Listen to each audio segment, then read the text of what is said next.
मास मास धरिकी लगे घंटा घंटे कार्य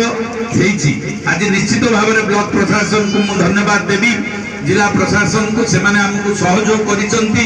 आज बेगुनिया बोलगोड़ रे बहुत नेतृत्व जाइए मुख्यमंत्री नेतृत्व नहीं विरोधी दल नेता नेतृत्व नहीं RD department higher education department रो नहीं सार अच्छा कॉलेज रे 50 लाख टंका बेगुनिया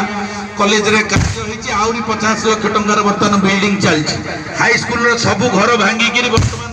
छात लगे दि जाए हाई स्कूल गोटा फाड़ को लोक माड़ी बसते आमे ताकू राताराती पाचेरी बाड़े देलु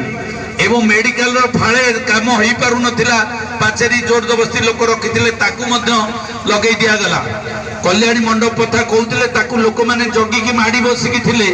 ताकू आमे लोकंगटू छड़ेई के आनी कि सेठी कल्याण मंडप करिछु बहुत संघर्ष हेछि नहले बिना संघर्ष रे आज बेगुनिया रो विकास हे नथंदा आदर्श विद्यालय जिला को 3टा आस्थिला प्रथम किरी आमे बेगुनिया पाइला गोटे वर्ष भितर बर्तमान वर्ष एडमिशन होती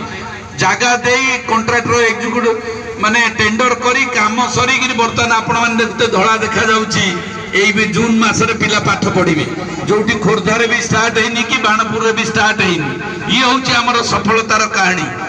यही भाव में आज आम गाँ आम विकास कार्यक्रम में माननीय मुख्यमंत्री नवीन पट्टनायक प्रत्येक पंचायत को पुणी 25-25 लाख टंका देवे सारा ब्लॉक को 5 कोटी टंका आमर आसो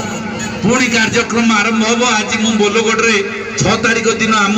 खोर्धा जिलार प्रथम किरी बोलगोड़ ब्लॉक होउची परवर्ती पर्यायर बेगुनिया रे हबो तेणुकरी आज 1300 कोटी टंकार कार्य 200 किलोमीटर